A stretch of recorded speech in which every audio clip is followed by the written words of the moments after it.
왔습니다. 은덕입니다. 스텔라 블레이드가 며칠 전에 발매가 되었습니다.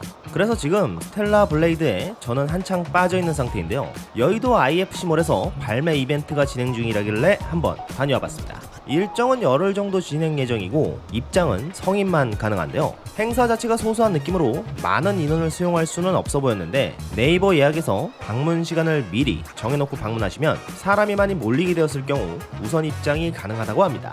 저는 동행하신 분이 예약을 해주셔서 그 시간에 맞춰 IFC몰에 방문했습니다. 부스 입구에는 플레이스테이션과 시프트업의 로고, 그리고 안에서 수행할 수 있는 간단한 임무를 완료하면 상품 추첨 기회를 준다는 이야기도 보입니다. 열흘 동안 몇 분이 추첨을 하실지는 모르겠지만 당첨자분 미리 축하드리겠습니다. 입장하면 스텔라 블레이드 홍보 영상을 볼 수 있고 입구에서 봤던 임무 수행에 대한 안내를 간단하게 받게 됩니다. 총 4개의 임무가 있는데 클리어할 때마다 스티커를 한 장씩 붙여주는데요. 아주 간단한 임무라 특별할 건 없습니다. 집에서 하면 되는데. 게임 본편을 즐기는 임무도 있는데 시공은 안에서 자유롭게 플레이하면 된다고 하였지만 저는 이미 구매하고 즐기는 중이라 미션 수행으로 플레이하진 않았습니다. 메인 부스에는 주요 인물들의 입간판이 세워져 있었는데 옆에서 사진을 찍어야겠다는 생각을 전혀 못했네요. 아쉽습니다. 이브와 아담 그리고 릴리도 보이고 있네요. 그렇게 4가지 미션을 모두 수행 후 추첨을 하러 가봤습니다.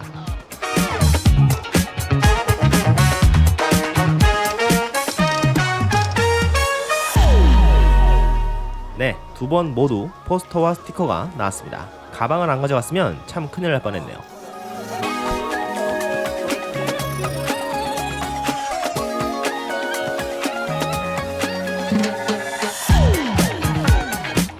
상품 중에 하나인 플레이스테이션이 보입니다. 제가 사실 플레이스테이션 5를 구매할 생각이 없었는데 스텔라 블레이드 때문에 게임 출시 며칠 전에 플레이스테이션을 구매했습니다. 이 악물고 플스5를 구매하지 않았던 저의 마음을 돌리다니 스텔라 블레이드 정말 대단한 게임이라고 할 수 있습니다.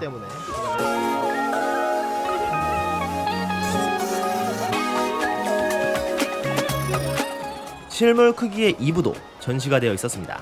오픈되어 있는 공간이다 보니 아무래도 조명 세팅이 완벽할 수는 없어서 캐릭터가 예쁘게 담기는 그런 조명은 아니었지만 몸체와 무기 모두 정보량이 많이 담겨 있어 디테일이 좋았습니다.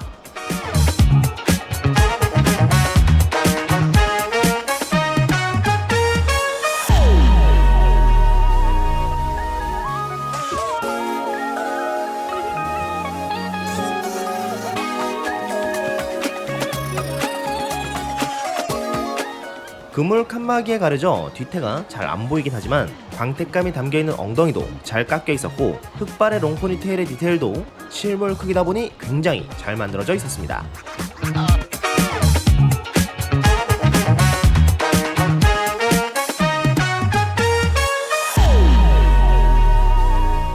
저는 녹색을 참 좋아해서 게임에서도 기본 복장으로 쭉 플레이 중인데 실물로 그 색감을 구현했다는 게 참 놀랍네요. 색 재현이 정말 게임과 거의 똑같습니다. 이런 작은 표시들도 실물 크기다 보니 깔끔하게 재현이 되어 있었고요. 복장의 자잘한 디테일도 조형으로 모두 구현이 되어 있었습니다. 거기다 보통 실물 크기의 모형들은 얼굴이 굉장히 마네킹 같은 느낌이 나곤 하는데 이 모형 역시도 그런 느낌이 아예 없는 건 아니지만 그래도 굉장히 양호한 느낌으로 잘 만들어져 있었습니다.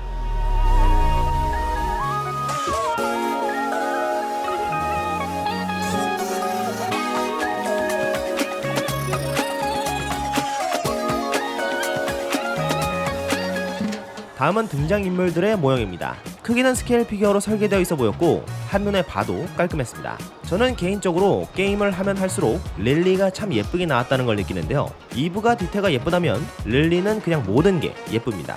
그래도 제 취향은 이브입니다.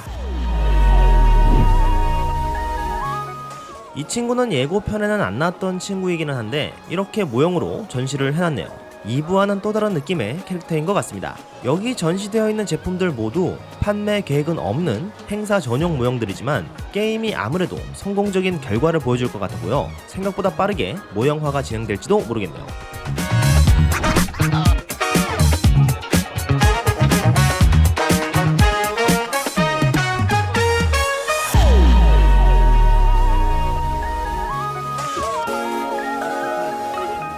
이제 오늘 방문한 목적인 2부의 모형을 살펴보겠습니다.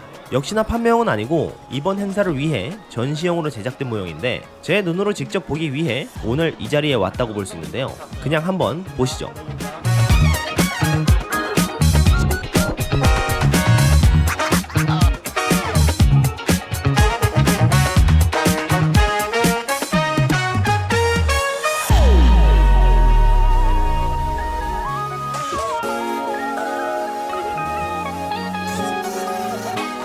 조명이 그렇게 좋은 편이 아닌데도 불구하고 뭔가 빛이 나는 그런 느낌입니다. 제가 아무래도 모형을 많이 찍다 보니까 모형의 약점이라든가 그런 걸 경험치로 많이 체득하고 있는 상태인데요. 일단 현장에서 감상한 느낌으로는 그런 약점이라고 부를 만한 게 없어 보였습니다. 그러니까 저 모형을 실제로 촬영하게 된다면 지금보다 더 예쁜 모습으로 화면에 담는 게 가능하다는 이야기겠죠. 어떤 제조사에서 2부의 스케일 피규어를 가장 먼저 출시할지는 모르겠지만 버디슈트를 단순한 메탈릭 도색이 아니라 광택감을 살려주는 사양으로 양산하게 된다면 양산 난이도가 다소 높을 것으로 예상되지만 실제로 양산만 된다면 그 박력은 실로 대단할 것이라 생각됩니다.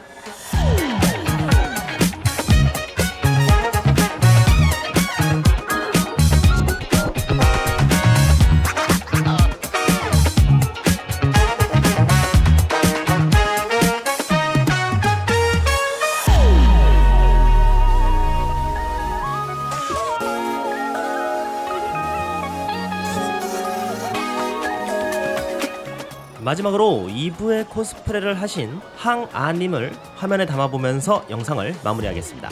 동행하신 분이 항아님의 인터뷰가 목적이라고 하셔서 기회를 봐서 난입하려고 생각만 하고 있었는데 오히려 사람이 없으니까 더 들어가기가 쉽지 않았습니다. 제가 사실 이런 행사장 가는 것도 좋아해서 행사장에 방문하신 코스플레이어 분들과 사진 찍는 걸 참 좋아하는데 예전에는 정말 보이는 모든 분과 사진을 찍었던 시절이 있었습니다. 그런데 어느 순간 행사를 즐기기보다는 화면에 담으려고 하다 보니 점점 찍지 않게 되었던 것 같은데요. 오늘도 같이 사진을 찍어야겠다는 그런 생각을 전혀 하지 못했습니다.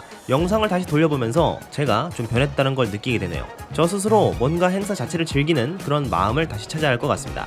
오늘 영상은 여기까지. 지금까지 은덕이었습니다.